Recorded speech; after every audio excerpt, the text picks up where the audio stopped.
Salam sejahtera bagi kita sekalian. Kita berjumpa dalam firman kehidupan yang tertulis dalam kitab Mazmur pasal 119 ayat 64. Firman Tuhan berkata, "Bumi penuh dengan kasih setiamu, ya Tuhan. Ajarkanlah ketetapan-ketetapanmu kepadaku." Demikian firman Tuhan. Amang-inang yang terkasih dalam Tuhan, kita tahu Mazmur adalah ungkapan iman yang berangkat dari pengalaman nyata. Pemazmur bukan hanya berbicara tentang Tuhan, tapi berbicara tentang bagaimana Tuhan yang mencipta dan merawat kehidupan. Segala pergulatan hidup pemazmur, baik suka dan duka, tidak terlepas dari penglihatan Tuhan. Tuhan kita hadir, tahu apa yang terjadi pada umatnya. Allah bukan hanya tahu dan hadir, tapi juga bertindak sebagai penyelamat. Allah bagi pemazmur adalah Allah yang hadir dengan karya ciptaannya. Jika hari ini kita bertemu dengan firman Tuhan yang berkata, "Bumi penuh dengan kasih setiamu, ya Tuhan. Ajarkanlah ketetapan-ketetapanmu kepadaku." Dia mau katakan ada ketetapan Tuhan yang sudah dimulainya. Dari ciptaan itu dimulai. Ada kebesaran Tuhan di tengah-tengah bumi ini. Dan pemazmur ingin terus mengatakan dalam firman-Nya, mari bernyanyi untuk kemuliaan Tuhan. Sesuai dengan judul firman Tuhan hari ini yang berkaitan dengan bagaimana pemazmur ingin mengatakan bahwa Tuhan mencintai apa yang telah Ia ciptakan. Amang-inang yang terkasih dalam Tuhan Yesus Kristus, pemazmur menghadapi berbagai permasalahan. Ia tidak hanya dicemooh dengan cara yang bertentangan dengan hukum Tuhan.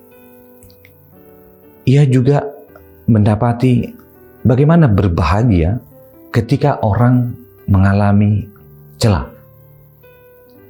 Pemazmur di pasal 119 mengajak kita untuk menjadi orang yang berbahagia sebagai orang yang cintai Tuhan. Apa yang dicintai Tuhan? Hukumnya. Sebagai orang yang dekat dengan Tuhan, pemazmur ingin mengatakan dan menceritakan kondisi hidupnya yang penuh tantangan dan pergumulan. Dan mungkin juga sama dengan kita, yang setiap hari kita mengalami tantangan, bahkan ketidakadilan. Dari orang-orang yang disebut kata fasik di ayat 51 dan 53. Kondisi ini membuat kita tertekan, dan mungkin terabaikan, ada kesunyian. Namun ia tahu, sebagaimana Daud katakan, ia tahu sumber kekuatan dan penghiburannya adalah janji Tuhan. Biarlah janji yang membuat kita berharap dan memiliki kehidupan. Kita tidak akan menghadapi pencemooh dengan cara mereka. Kita melibatkan firman Tuhan dengan tetap hadir di dalam hidup dan menyadarkan diri dari firman Tuhan. Ada kekuatan di tengah-tengah hukum Tuhan itu. Selanjutnya firman Tuhan di ayat 60 berkata, "Aku berkata dan tidak berlambat-lambat." Di sini Tuhan ingin mengatakan Dia bergerak cepat. Dia bergerak cepat karena ada ketaatan terhadap hukum Tuhan yang sudah Dia genapi. Dan kita pun diundang untuk berpusat pada firman Tuhan. Dan pusatnya adalah hukum dan aturannya. Mari kita belajar dari pemazmur. Ada 3 hal yang mau saya sampaikan. Yang pertama, mari tekankan hidup kita terhadap komitmen untuk berpegang pada firman Tuhan. Di sini ada komitmen. Komitmennya adalah kita tidak akan pernah sendiri ketika kita bercermin dengan firman Tuhan dan Ia setia kepada kita. Yang kedua, Dia ingin mengingatkan kita, mari mendengarkan dan merenungkan dan melakukan firman Tuhan. Ada ajakan dalam firman Tuhan ini. Ajakannya adalah tetaplah tenang dan andalkan firman Tuhan.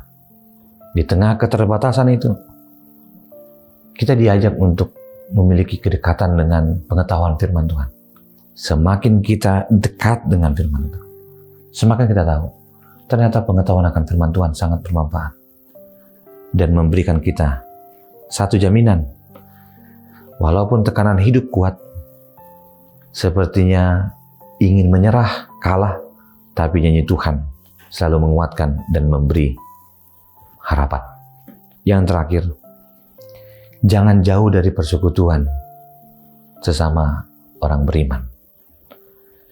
Sikap ini adalah sikap yang diharapkan Tuhan ketika dia mau dekat dan belajar dari firman Tuhan, ada pengetahuan di dalamnya.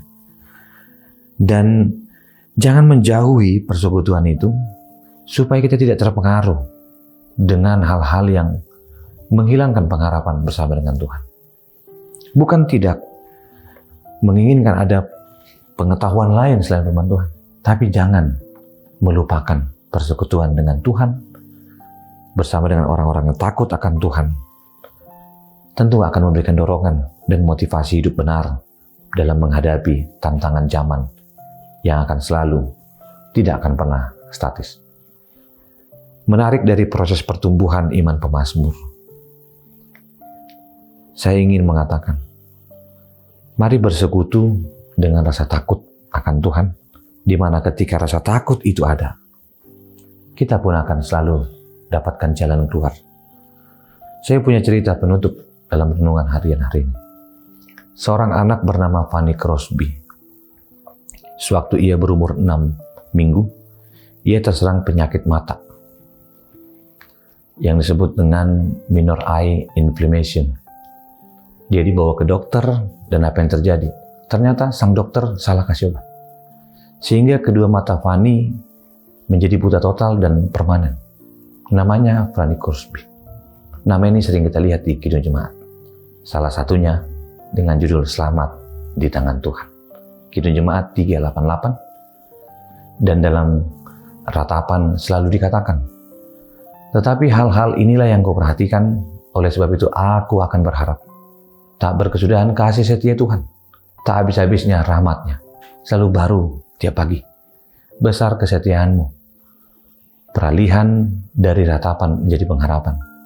Jika hari ini kita melihat bahwa Fanny Crosby bisa melampaui itu, dan dia bisa menuangkan lagunya.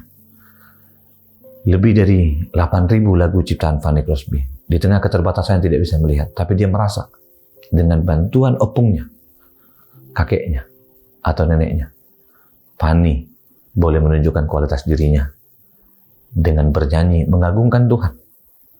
Sebagaimana firman Tuhan katakan pada kita hari ini. Bumi penuh kasih setia Tuhan. Selama kita di bumi, kita memiliki kasih setia Tuhan. Ingatlah, Allah itu terlalu baik untuk tidak bermurah hati.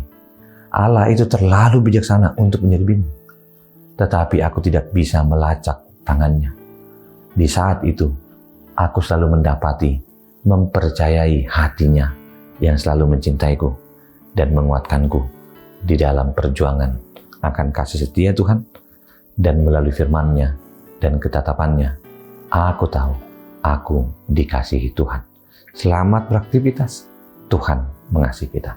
Kita berdoa. Terima kasih Tuhan untuk firman-Mu. Kami boleh mengingat ketetapan Tuhan melalui firman-Mu, dan kami boleh hidup bersama dengan firman itu.